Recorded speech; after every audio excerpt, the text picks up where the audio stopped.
Oke, luar biasa. Ujiannya hari ini dahsyat. Bapak Ibu merasakannya? Amin. Amin ya. Luar biasa. Oke. Kuasa Tuhan terus dinyatakan bagi kita semua, bagi gerejanya di tempat ini. Kita akan hari ini saya akan membawakan satu tema karena ini berkaitan dengan Pentakosta, dengan tema berdoa dalam kuasa Roh Kudus ya. Yang hari ini kita ketahui bahwa Roh Kudus ada di dalam setiap orang percaya. Amin. Amin. Ya. Roh Kudus diutus Yesus, ya, diutus Bapa dalam nama Yesus, ya, kepada setiap orang percaya. Untuk apa? Untuk menyertai kita semua selama kita ada di dunia ini. Amin. Amin. Ya, tentunya kita harus mengenali Dia. Karena kenapa? Karena Roh Kudus adalah salah satu pribadi Allah. Pertama apa? Pribadi Bapa, Putra atau Firman. Yang ketiga Roh Kudus. Ketiganya adalah Esa, satu kesatuan, Esa ya. Nah, hari ini saya mau membagikan sesuatu bagaimana kita berdoa dengan kuasa Roh Kudus. Kenapa? Karena selama ini kalau saya renungkan, kita ada satu miss yang kita keliru gitu ya. Kita mengabaikan, kita tidak mempergunakan, kita tidak mempercayai keberadaan Roh Kudus di dalam hati kita. Sehingga ketika kita berdoa kepada Tuhan, ibarat gini, Bapak Ibu, engkau sebagai murid, ya, sebagai siswa misalnya, engkau mengerjakan suatu PR atau tugas dari sekolah, lalu dikasih soal, lalu engkau saat mengerjakannya ada banyak kemungkinan yang bisa kita lakukan. Pertama, misalnya, ya, kita salah baca soal, itu pasti suka ada kan? Ada ya, adik-adik ya, suka baca soal, itu jawabannya salah, benar gak? Ya. Lalu kedua, kita nggak tahu rumusnya. Jadi kita nggak tahu jawabannya, ya. Kita nggak tahu rumus caranya gimana nih untuk ngerjain soal. Akhirnya kita salah, ya. Lalu karena kita ada juga kita yang benar-benar nggak tahu ngerjainnya, ya. Atau kita lewatin begitu saja, dilompat gitu kan. Akhirnya kita nggak mengerjakannya. Nah, begitu juga dalam setiap pergumulan kita, Bapak Ibu, ya. Ketika kita berdoa kepada Tuhan, kita seperti itu, seperti mengerjakan soal ya, yang kita kerjakan itu banyak salah. Kali kita jawabannya salah, ya. Apa yang kita bawa ke Tuhan itu keliru. Nyata bukan seperti itu, ya. Ada juga mungkin bisa saja kita mengerjakannya nggak sesuai dengan apa yang sudah kita pelajari. Akhirnya salah juga. Nah, hari ini saya mau bagikan kita bagaimana kita berdoa dengan kuasa Roh Kudus. Kenapa? Karena itu harus kita fungsikan di dalam hidup kita, karena itulah salah satu tuntunan Tuhan bagi hidup kita. Ya. Yesus pulang ke surga, lalu dia menjanjikan Rohnya untuk diurapi kepada kita, tercurah kepada kita. Nah, itu yang harus kita lakukan.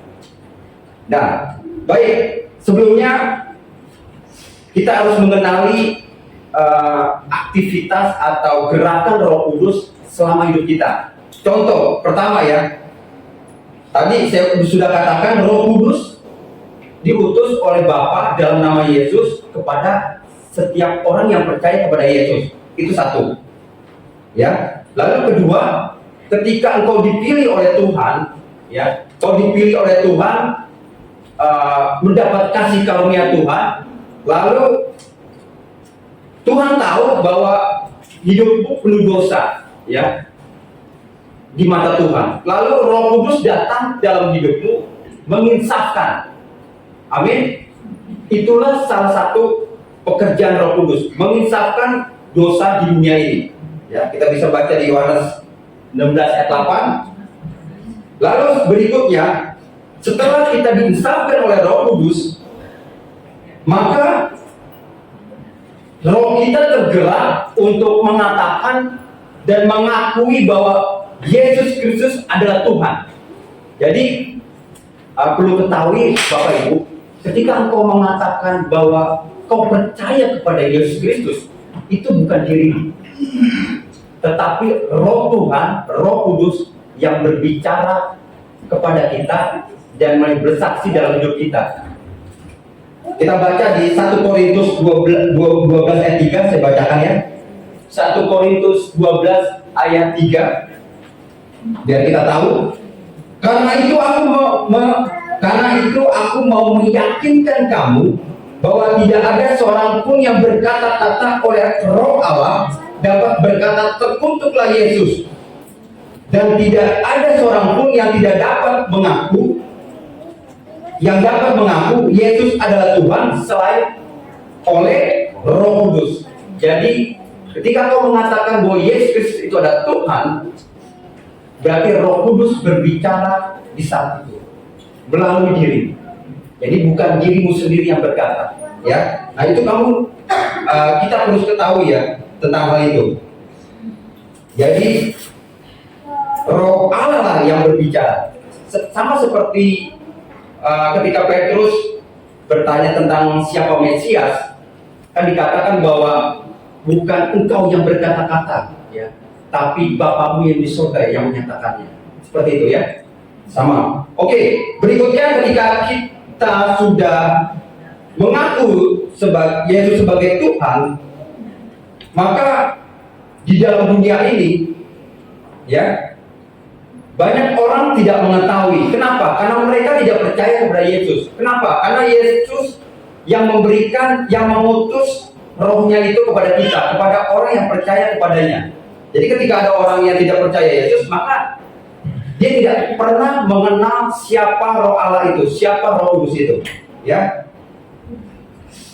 Jadi Roh kebenaran itu tidak dapat, dunia ini tidak dapat menerima dia, sebab dunia tidak melihat dia dan tidak mengenal dia. Dan kata firman Tuhan juga katakan, hal ini hanya dinyatakan secara rohani, ya.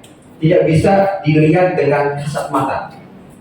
Nah setelah itu aktivitas atau gerakan Roh Kudus dalam hidup kita, yaitu ini adalah sebagai tuntunan Tuhan, penyertaan Tuhan dalam hidup kita sepanjang dalam hidup kita di dunia ini. Dalam Yohanes 16 ayat 13 sampai 14, tetapi apabila ia datang, yaitu Roh kebenaran atau Roh Kudus, ia akan memimpin kamu ke dalam seluruh kebenaran, sebab ia tidak berkata-kata dari dirinya sendiri, tetapi segala sesuatu yang didengarnya itulah yang dikatakannya, dan ia akan memberitakan kepadamu hal yang akan datang. Ia akan memuliakan aku, memuliakan Yesus, sebab ia akan memberitakan kepadamu apa yang diterimanya daripada aku. Nah, inilah salah satu bagian dari bagaimana penyertaan Tuhan dalam hidup kita.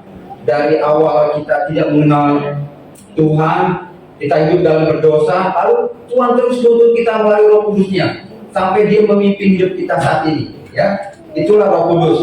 Jadi bukan pekerjaan kalian, ya, tapi semua itu ada dorongan dari Roh Kudus. Nah, perlu kita ketahui Bapak Ibu, Roh Kudus dan firman itu tidak bisa dipisahkan, ya. Kenapa?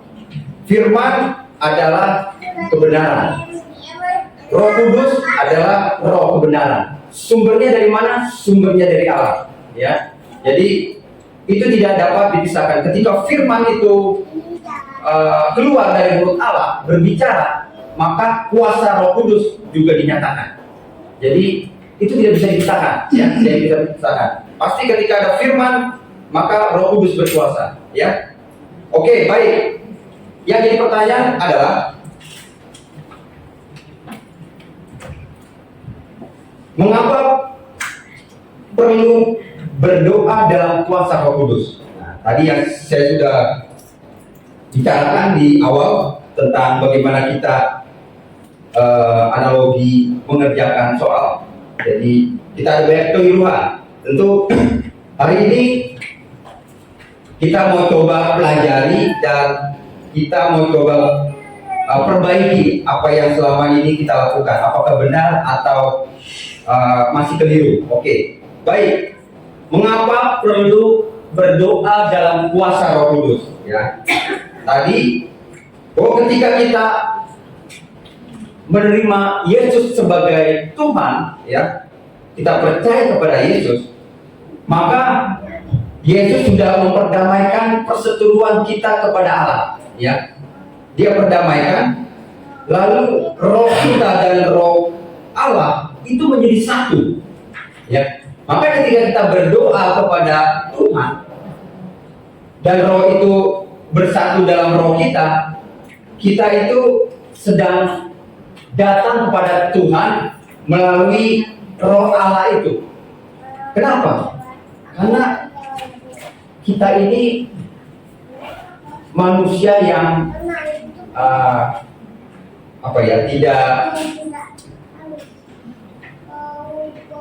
tidak seperti Allah, ya. Allah itu roh, ya. Kita ini daging. Maka untuk kita datang kepada Bapa melalui Roh Kuduslah kita bisa diantar kepada Bapa, ya. Efesus 2 ayat 18. Coba simak. Karena oleh Dia kedua pihak dalam satu roh beroleh jalan masuk kepada Bapa. Nah, itulah kenapa kita berdoa dengan kuasa Roh Kudus, agar kita nantinya beroleh masuk kepada Bapa. Ketika engkau berdoa dengan rohmu menyatu dengan Roh Kudus, maka kita bisa datang kepada Bapa. Ya kan? Kita berdoa kan kepada Bapa di surga kan? Bukan kepada yang lain kan? Ya. Jadi itulah sebagai jalan masuk kepada Bapa. Alasan yang kedua, satu roh datang kepada Bapa, di antaranya 1 Korintus 6 ayat 17. Tetapi siapa yang mengikatkan dirinya pada Tuhan menjadi satu roh dengan Dia. Jadi ingat baik-baik, kalau kita berdoa, kalau kita datang kepada Bapa, ya, kita harus menyatukan roh kita kepada Roh Kudus, ya, untuk kita bisa datang kepada Bapa. Berikutnya, sebagai perantara berdoa kepada Allah. Nah, ini menarik, Bapak Ibu. Demikianlah juga roh membantu kita dalam kelemahan kita. Sebab kita tidak tahu bagaimana sebenarnya harus berdoa, tetapi roh sendiri berdoa untuk kita kepada Allah dengan keluhan-keluhan yang tidak terucapkan. Kalau dalam bahasa Inggrisnya, dalam Roma 8 ayat 26 itu, ada kata intercession. Intercession itu diartikan sebagai perantara. Ketika Bapak Ibu berdoa kepada Tuhan melalui tadi kita bersatu dengan Roh Kudus, maka ada hal banyak yang tidak bisa kita ucapkan saat kita berdoa, benar gak? Ya, kita nggak tahu bagaimana mengucapkannya kepada Tuhan, karena begitu berat mungkin persoalan kita, ya, pergumulan kita. Jadi kita merasa nggak bisa mengucapkannya segala keluhan kita. Tapi Roh Kudus tahu di dalam diri kita, maka Dia membantu kita mengucapkan itu kepada Allah. Jadi intercession dalam bahasa Inggris itu dikatakan sebagai perantara, ya. Jadi Anda gunakan atau bersatu dalam Roh Kudus, ya, dengan Roh Kudus bersatu dalam roh kita, maka Dia akan menjadi perantara kita berdoa kepada Tuhan, ya. Karena kita punya keterbatasan ketika kita mengungkapkan apa yang jadi isi hati kita kepada Tuhan, ya. Berikutnya, mengapa perlu berdoa dalam kuasa Roh Kudus? Yang ketiga, penyucian dan pembaruan. Jadi tadi yang saya katakan, firman dan Roh Kudus tidak bisa dipisahkan, ya. Maka pada waktu itu Dia telah menyelamatkan kita, bukan karena perbuatan baik yang telah kita lakukan, tetapi karena rahmat-Nya oleh permandian, kelahiran kembali, dan oleh pembaruan yang dikerjakan oleh Roh Kudus. Jadi kan ketika engkau berdoa, maka apa yang Tuhan kehendaki bagi hidupmu, ya, bagaimana Tuhan ingin engkau memperbaiki hidupmu, apa yang salah dalam hidupmu, maka Roh Kudus akan mendorong kita untuk menggerakkan semua yang ada di dalam tubuh kita, pikiran kita, untuk melakukan apa yang Tuhan kehendaki, ya. Maka terus kita disucikan, terus kita di pembaruan, ya. Semua itu kita alami, nggak ada langsung loncat begitu saja, tapi kita step by step, ya, menaiki anak tangga, ya, terus mengalami pembaruan, penyucian, ya. Nah, itulah yang terus kita alami. Jadi ketika kita berdoa kepada Tuhan, kita akan terus mengalami penyucian dan pembaruan, ya. Kita akan mengerti apa yang menjadi kehendak Allah dalam hidup kita, ya. Kita sudah tidak memikirkan keegoisan kita, ya, keinginan kita yang tidak berkenan kepada Tuhan. Nah, itu terus Roh Kudus akan melakukan pembaruan. Berikutnya, ketika engkau berdoa kepada Tuhan melalui kuasa Roh Kudus, maka Roh Kudus akan memberikan kita kekuatan untuk kita berlimpah dalam pengharapan, ya. Bukankah saat kita berdoa kita mengutarakan apa yang menjadi harapan kita, ya. Nah, ketika kita berdoa kepada Tuhan, Roh Kudus akan memberikan kekuatan kepada kita dengan pengharapan yang berlimpah. Jadi ketika engkau berharap kepada Tuhan bahwa masalah itu sangat rumit, sulit, tidak mustahil untuk dilakukan, tapi Roh Kudus memberikan kekuatan kepada kita untuk berlimpah dengan pengharapan. Kita akan merasakan harapan-harapan yang diberikan oleh Roh Kudus bahwa kita akan mendapatkan apa yang kita harapkan. Tuhan akan menjawab apa yang menjadi doa kita. Nah, itulah yang alasan mengapa perlu berdoa dengan kuasa Roh Kudus. Oke, berikutnya, jadi hari ini saya mau mengajak Bapak Ibu kita jangan teori saja, tapi praktikal, oke? Ya. Jadi sebelum yang ini saya akan memberikan beberapa masukan ketika kita berdoa. Saya usahakan dalam waktu 35 menit atau sampai 40 selesaikan khotbah ini. Lalu kita berdoa dengan kuasa Roh Kudus, ya. Jadi semua pilih salah satu apa yang menjadi pergumulan hidupmu, yang kau inginkan, yang kau harapkan kepada Tuhan. Kita berdoa bersama-sama, ya. Amin, ya. Jadi kita akan lakukan secara praktikal pada hari ini. Ya, sebelum berdoa melalui Roh Kudus, kita harus akui Roh Kudus dalam hidup kita, ya. Keseringannya kita gini, kita punya harapan, keinginan, ya. Tentu kita sangat ingin meraihnya, kan. Tapi kita nggak pernah memikirkan apakah itu yang menjadi kehendak Tuhan, ya. Atau kita tidak mengakui Roh Kudus karena kita ada posisi lain, ya. Kita ada keinginan lain. Atau kita punya keinginan tapi bertentangan dengan firman Tuhan, itu bisa saja. Tetapi ketika kita mengakui Roh Kudus, bahwa Roh Kudus itu ada di dalam kita, tubuh kita adalah bait Allah, ya, bait Roh Kudus yang bersemayam dalam hidup kita, ya, dalam tubuh kita, maka kita harus mengakui pribadi Allah itu di dalam hidup kita, Bapak Ibu. Maka ketika kau berdoa, engkau akan berusaha untuk menyatukan dan merasakan Roh Tuhan itu dalam hidupmu. Engkau akan menyatukan dirimu untuk berdoa bersama Roh Kudus. Kau harus akui dia. Karena ini pribadi Allah. Ini Allah sendiri yang di dalam hidup kita ya. Ya. Jadi kita harus akui Roh Kudus dalam hidup kita. Barang siapa menuruti segala perintahnya, ia diam di dalam Allah dan Allah di dalam dia.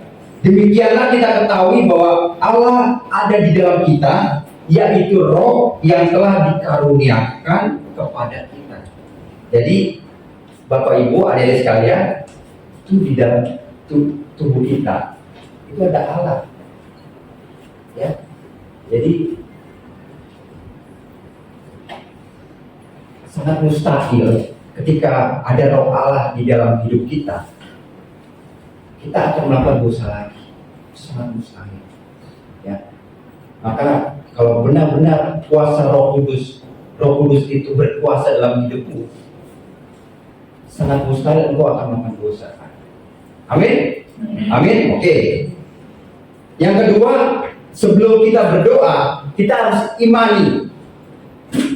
Sama-sama katakan, imani. Imani.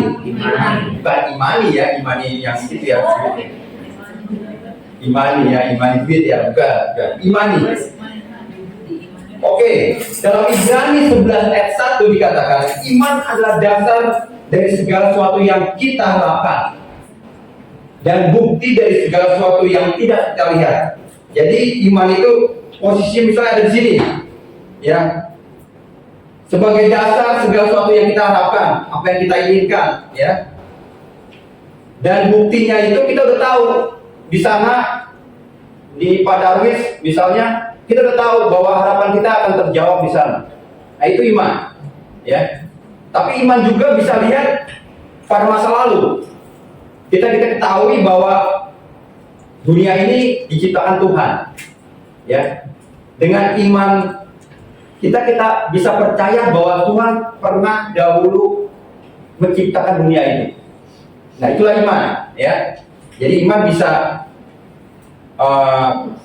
mengetahui apa yang menjadi harapan kita ke depan dan kita percaya pada masa lalu. Nah itu iman. Ibrani 11 ayat 6, tetapi tanpa iman tidak mungkin orang berkenan kepada Allah.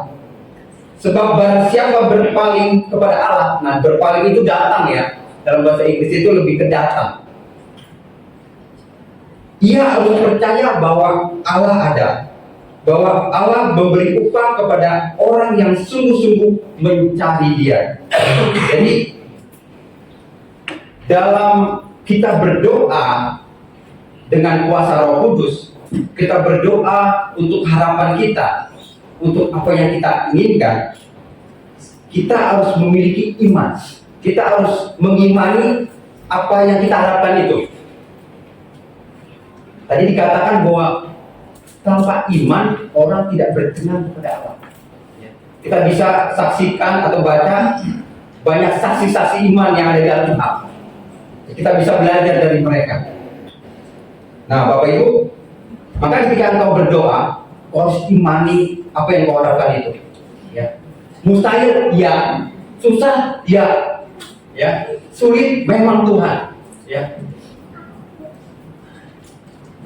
Tapi dengan iman, ya, dengan kita ketahui bahwa Roh Kudus itu beserta kita, menyatu dalam diri kita, dan Tuhan tahu apa yang menjadi kehendaknya bagi hidup kita, maka segala harapan kita akan Tuhan berikan. Ya. Tuhan akan memberi upah kepada orang yang sungguh-sungguh mencari Dia. Ya. Jadi imani ya Bapak Ibu ya. Jadi sebelum kita nanti doa, kita imani, ya, kita akui dulu, lalu kita imani apa yang kita doakan. Amin. Amin. Nanti kita praktek ya. Oke. Sesudah berdoa, nah ini setelah kita keluar dari sini ya, sudah berdoa, apa yang harus kita lakukan? Jadi kita tadi udah mengakui ada Roh Kudus, lalu kita imani apa yang kita harapkan, lalu kita berdoa, lalu sesudah itu, nah itu kan ada peperangan lagi, ada yang harus kita lakukan lagi. Sudah berdoa, yang ketiga kerjakan. Nah, ini menarik ya Bapak Ibu ya. Jadi jangan kira ketika engkau berdoa dengan kuasa Roh Kudus, ya, engkau tidak melakukan apa-apa. Ya. Contoh misalnya engkau berdoa untuk suamimu, tetapi engkau tidak melakukan apa-apa untuk mengasihi suamimu. Atau misalnya engkau membutuhkan pekerjaan, tapi engkau tidak mencari pekerjaan, tidak sungguh-sungguh mencari. Jadi ketika kita berdoa dengan kuasa Roh Kudus bekerja kepada apa? Kepada apa yang kita kerjakan. Amin. Jadi engkau bersama Allah menggenapi apa yang menjadi doamu, ya. Apa yang kau harapkan, kau berdoa, kau kerjakan, Tuhan jawab. Amin. Ya. Jangan itu ya, jangan pernah lelah untuk melakukan sesuatu yang mustahil ketika kita bersama Tuhan. Amin. Ya. Yakobus 2:6 ayat 2, sebab seperti tubuh tanpa roh adalah mati, demikianlah juga lah iman tanpa perbuatan adalah mati. Jadi kita harus melakukan apa yang kita doakan kepada Tuhan. Kita tahu bahwa kuasa Tuhan bekerja dalam hidup kita, maka kita kerjakan apa yang menjadi bagian kita. Amin. Kalau engkau punya harapan menjadi seorang yang sukses, belajar dengan sukses ya, mendapatkan raih nilai yang bagus, adik-adik semua, tentu engkau harus mengerjakan apa yang menjadi bagianmu. Belajar ya, selalu belajar mengikuti apa yang diinstruksikan, maka Tuhan akan menyatakan kuasanya melalui apa yang kau kerjakan. Amin. Ya, juga semua kita punya usaha, kita punya pekerjaan, kita harus berani membawa harapan kita yang tidak mustahil itu kepada Tuhan. Bukan gagal-gagalan, bukan. Tapi kita tahu apa yang kita harapkan, kita bawa, lalu Tuhan tahu itu bahwa itu baik di mata Dia, maka Tuhan akan jawab itu. Amin. Oke, baik. Kita harus kerjakan ya. Setelah kita berdoa, kita harus kerjakan di dalam kehidupan kita sehari-hari. Ya, jangan malas, ya. Jangan karena suka gini, misalnya contoh. Jadi meragukan gitu, meragukan. Misalnya gini contoh. Misalnya suami kita udah baikan ya misalnya, udah beneran dikit lah gitu. Terus itu beni dia ada angin apa nih? Nah itu nggak sesuai apa yang kita imani. Jadi terima kasih Tuhan, terima kasih, aku akan lakukan lagi. Terima kasih Tuhan, doakan lagi, kerjakan lagi. Ya. Jadi kita jangan sampai meragukan apa yang sudah kita doakan. Nah begitu juga nih 2000 jiwa ya. Kita kan udah doakan nih selama ini, udah bertahun-tahun, berapa tahun Pak Jasa? Udah lama ya. Nah ketika Tuhan ingin jawab itu, kamu jangan ragukan apa yang menjadi jawaban Tuhan. Tuhan benar gak sih jawabannya? Tuhan masa sih? Karena itu udah minta doa kalian. Masa pas Tuhan jawab kalian ragu? Nah itu kita keliru. Jadi ketika ada harapan yang kita doakan kepada Tuhan, kita kerjakan, dan jangan pernah meragukan apa yang sudah Tuhan kerjakan. Amin. Amin ya. Oke. Yang keempat, tetap berdoa dan bersyukur. Nah, ini sangat menarik juga ayat ini ya. Kolose 4 ayat 2, bertekunlah dalam doa dan dalam pada itu, maksudnya dalam proses itu berjaga-jagalah sambil mengucap syukur. Jadi kan itu ada proses kan. Apa yang menjadi harapan kita bahwa kita tuh satu waktu yang kita nggak tahu kapan Tuhan jawab suatu waktu. Nah, kan ada proses. Jadi kita harus tetap mendoakan langkah demi langkah yang sudah Tuhan kerjakan, dan kita tetap bersyukur. Misalnya saat ini anak kita yang dulu nakal ya, mungkin sekarang sudah nurut, kita bersyukur dari situ. Dan kita step selanjutnya apa nih buat anak kita? Kita doakan lagi dan dengan ucapan syukur terus kita lakukan, ya. Terus kita lakukan. Nah, berikutnya yang kelima, menantikan. Nah, ini yang kadang kita suka nggak sabar ya dengan jawaban Tuhan, ya. Jadi memang sih saya juga mengalami juga, gitu ya. Kadang kita ingin apa yang kita doakan itu segera realisasi, amin ya. Itu seringkali kita ingin buru-buru lah. Nah, jadi prosesnya kadang kita suka abaikan yang ingin Tuhan lakukan kepada hidup kita. Nah, sabar menantikan itu waktu Tuhan adalah yang terbaik, ya. Jadi kita harus menantikan jawaban doa kita itu dengan waktunya Tuhan, ya. Entah kapan, ya tunggu saja gitu.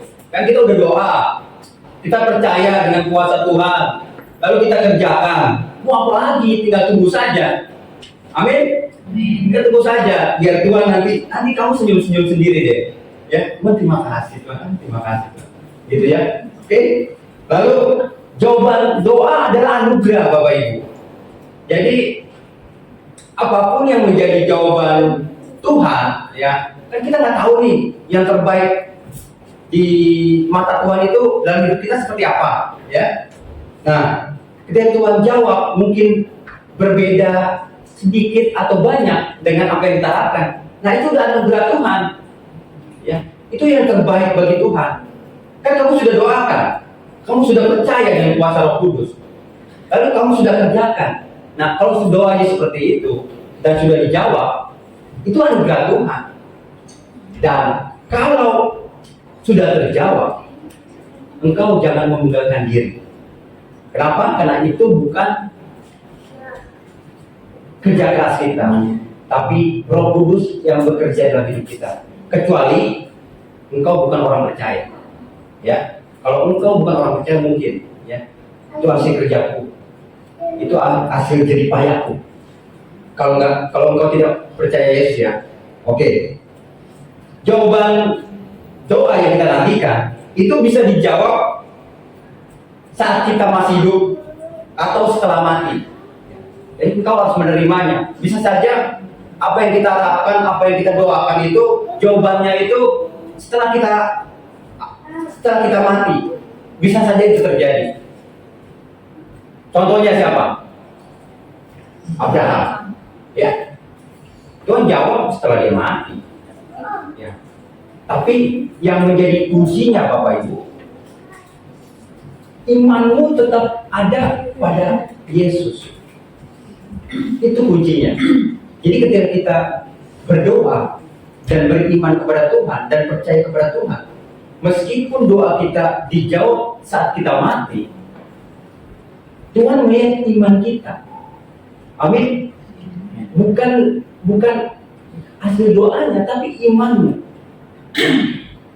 Maka kalau Tuhan datang, Tuhan adakah iman di dunia ini? Tuhan lihat itu, ya. Jadi jangan pernah khawatir meskipun doa itu tidak terjawab saat kita masih hidup, tapi kita masih memiliki iman kepada Tuhan. Itu yang penting, ya. Kita bisa menjaga iman kita kepada Tuhan. Amin. Amin, ya. Tapi tentunya sangat sukacita kalau kita bisa melihat dan merasakan apa yang kita doakan, ya. Amin, ya. Nah, kita pun mengharapkan itu. Tapi kita bisa lihat di Alkitab, Abraham tidak pernah melihat bagaimana keturunannya menikmati apa yang Tuhan janjikan kepada dia. Tapi iman Abraham dinyatakan Tuhan sebagai orang yang benar, ya. Amin, ya. Nah, kita tetap bisa memiliki iman meskipun kita dijawab Tuhan saat kita sudah meninggal dunia, ya. Oke, baik.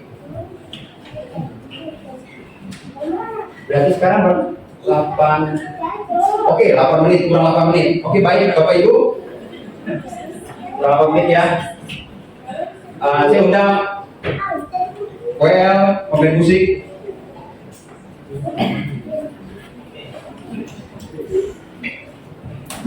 Saya akan coba membagikan apa yang selama ini saya kerjakan terkait dengan rumah doa.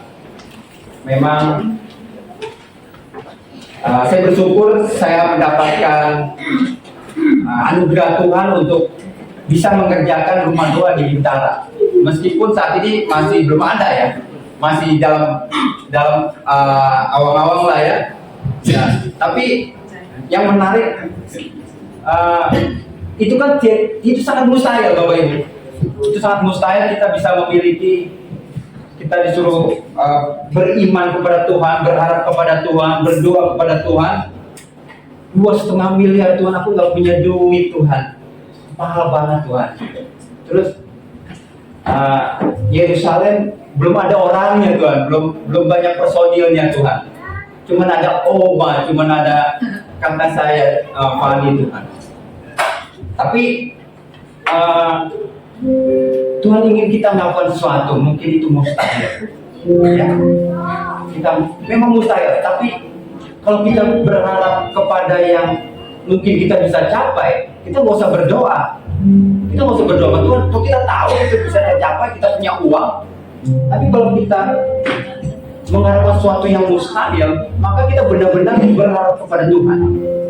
Makanya yang bisa saya lakukan saat ini, salah satunya Tuhan membagikan saya untuk share firman Tuhan ya, Brafi itu ya. Teman-teman mungkin sudah lihat. Nah, nanti kalau itu sudah besar, itu akan jadi sumber pendanaan untuk plan kita di rumah doa kita. Amin. Ya, amin ya. Makanya jangan lupa like, subscribe, dan komen ya. Oke, jadi ini Bapak Ibu. Kita nggak tahu apa yang mau Tuhan lakukan berikutnya, ya. Tapi kita mau terus berharap dan kita percaya bahwa nubuatan itu sumbernya dari Allah, bukan dari manusia. Jadi kalau nubuatan itu sumbernya dari Allah dan bukan dari manusia, dan hampir tidak mungkin itu meleset atau keliru karena itu sumbernya dari Allah. Kalau kita imani, maka yakin dan percaya Tuhan sudah siapkan.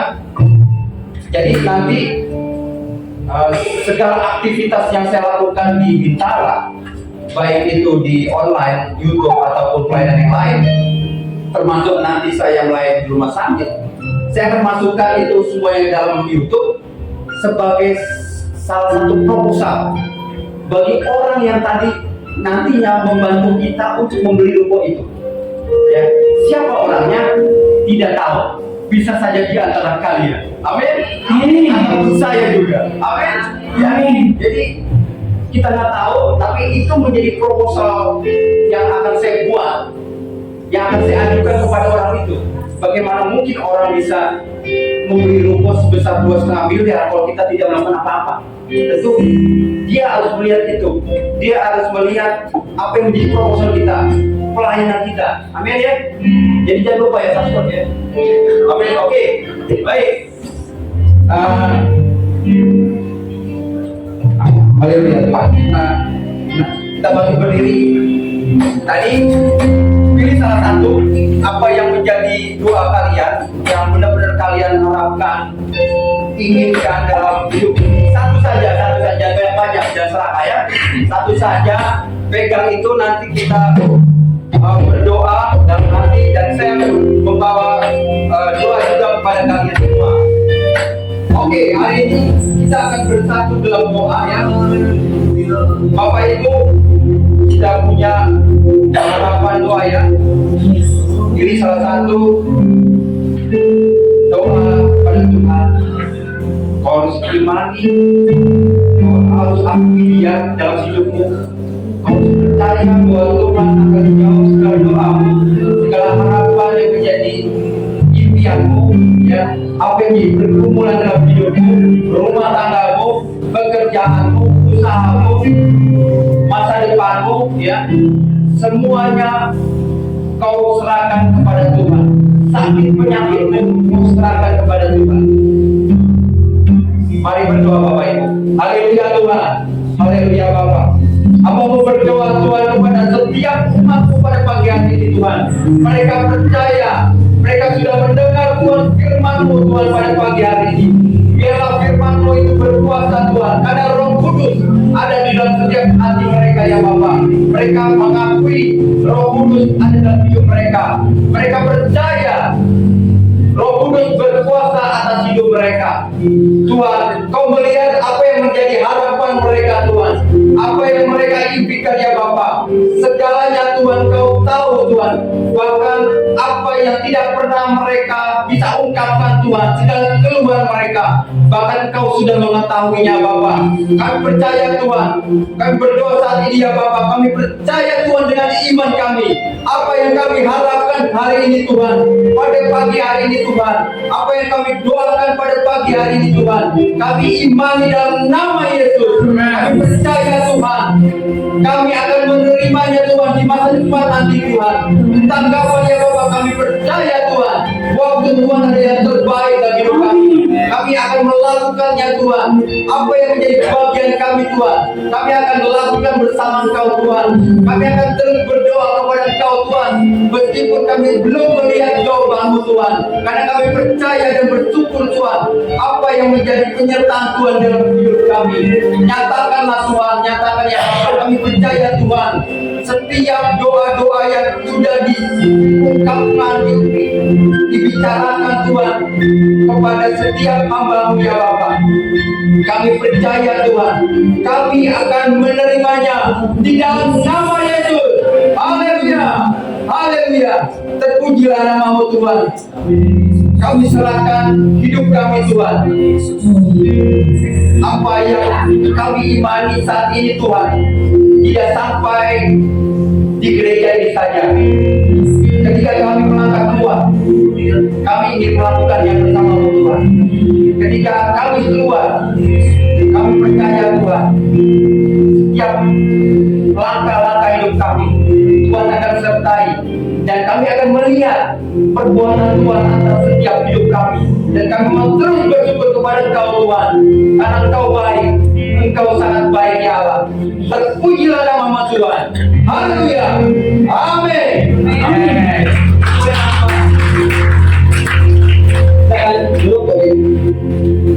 Saya serahkan kau ya.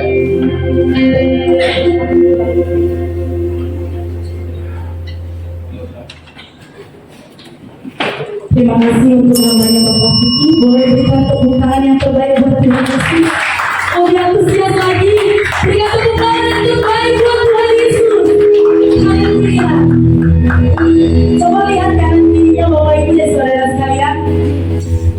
Katakan sabar ya menantikan janji Tuhan. Yang sabar ya.